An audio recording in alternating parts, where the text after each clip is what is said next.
दोस्तों, एक समय की बात है। एक राज्य में एक बहुत ही निर्दयी राजा रहता था। वह छोटी से छोटी गलती पर किसी को भी मौत की सजा सुना देता था। एक बार एक चोर चोरी करते हुए पकड़ा गया। जब उस चोर को राजा के सामने लाया गया, तब राजा ने बिना कुछ पूछे तुरंत ही उसे फांसी की सजा सुना दिया। फांसी की सजा सुनकर चोर जोर जोर से ठहाके लगाकर हंसने लगा। चोर को ऐसे हंसते हुए देखकर राजा को बड़ा आश्चर्य हुआ, क्योंकि फांसी की सजा सुनकर अक्सर लोग दुखी हो जाते थे, रोने लगते थे, दया की भीख मांगने लगते थे। पर इस प्रकार हंसने वाला वह पहला इंसान था। राजा ने कहा, अरे मूर्ख, मैंने तुझे मौत की सजा सुनाई है। कल तुझे फांसी पे लटकाया जाएगा। तू इस प्रकार हंस क्यों रहा है?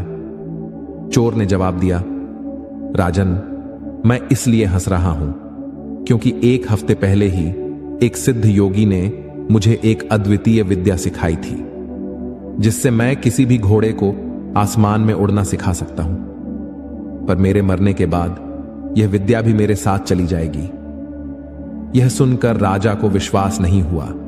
उसने चोर से कहा, अगर तुम मेरे घोड़े को आसमान में उड़ना सिखा देते हो तो मैं तुम्हें माफ कर दूंगा और तुम्हें इतना धन दूंगा कि तुम्हें जीवन में कभी भी चोरी करने की आवश्यकता नहीं पड़ेगी।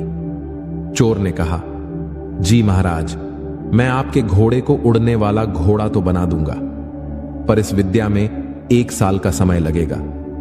यह सुनकर राजा ने कहा, अगर तुम 1 साल के अंदर मेरे घोड़े को उड़ना नहीं सिखा पाए तो मैं तुम्हें बहुत दर्दनाक मौत दूंगा। चोर ने कहा, जी महाराज, पर मेरी एक शर्त है। आने वाले इस 1 साल तक मेरे परिवार को पर्याप्त खाना, कपड़ा और जरूरत की सभी चीजें दिया जाए, ताकि मैं अपने काम में ही पूरी तरह फोकस कर सकूं। राजा मान गया और चोर को आजाद कर दिया। जब चोर अपने घर पहुंचा तो उसके पत्नी और बच्चे रो रहे थे। अपने पति को सामने देखकर उसकी पत्नी ने पूछा, राजा ने आपको कैसे छोड़ दिया? वह तो बहुत निर्दयी है ना? तो चोर ने अपनी पत्नी को पूरी बात बताई। पूरी बात सुनकर उसकी पत्नी ने पूछा, क्या सच में आप घोड़े को उड़ना सिखा सकते हो? चोर ने जवाब दिया, नहीं। उसकी पत्नी ने फिर पूछा, तो फिर आपने राजा से ऐसा क्यों कहा? अब तो 1 साल बाद राजा आपको जरूर मार देगा। यह सुनकर चोर ने बड़े प्यार से कहा, मेरी प्यारी पत्नी, थोड़ा सकारात्मक बनो। देखो, राजा मुझे आज ही मारने वाला था, लेकिन अब मेरे पास जीने के लिए 1 और साल है। मुझे आने वाले इस 1 साल में 3 संभावनाएं नजर आती हैं। पहला, क्या पता मैं खुद ही किसी बीमारी या दुर्घटना से मर जाऊं। दूसरा, क्या पता राजा या उसका घोड़ा मर जाए, क्योंकि दोनों बूढ़े हो चुके हैं। तीसरा, जब राजा के हाथों मरना ही है तो क्यों ना 1 साल बाद ही मरूं। मुझे सभी संभावनाएं स्वीकार हैं। अब धीरे धीरे समय बीतने लगा।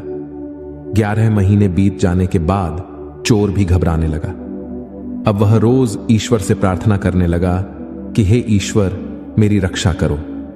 अब से मैं जीवन में कभी भी चोरी नहीं करूंगा। तभी दुश्मन राजा ने गुप्तचरों के द्वारा उस निर्दयी राजा की हत्या करवा दिया और उस राज्य को अपने अधिकार में ले लिया।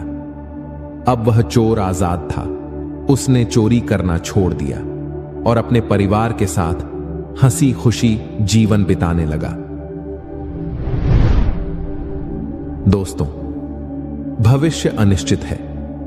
जीवन में कोई नहीं जानता कि उसका आने वाला समय कैसा होगा। इसलिए जब भी बुरा समय आए तो हमेशा याद रखना कि यह भी एक समय ही है और समय कभी किसी के लिए ठहरता नहीं है। दोस्तों, यह बुरा समय आज नहीं तो कल बीत ही जाएगा।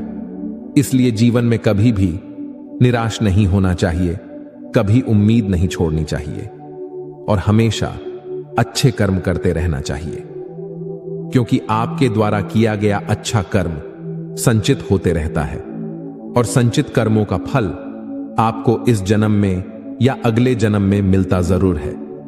इसलिए हमेशा अच्छे कर्म कीजिए।